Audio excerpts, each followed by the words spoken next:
तो welcome two सारे music studio दोस्तों।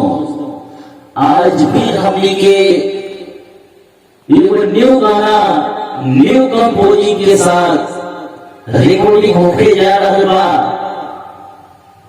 और ये गाना के वही आवाज में गाए जा रहा है गायक निर्भय निराला जी, जिनका मार्केट में गाना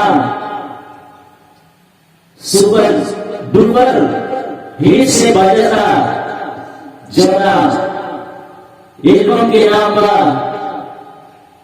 करेगा पगड़ी में जादू।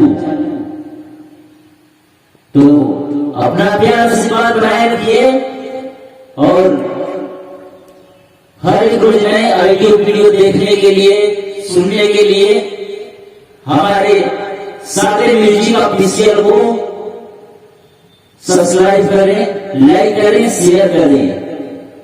आइए देखते हैं नए गाने की रिकॉर्डिंग कैसे होती है।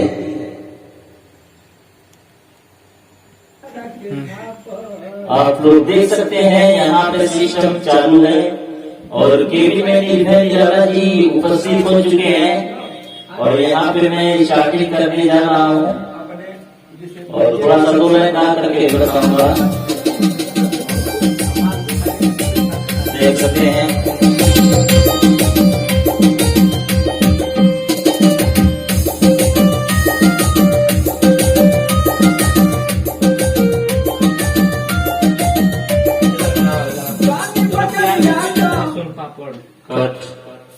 थोड़ा सा मिस्टेक हो गया ना बनाने प्यार में चट्टानी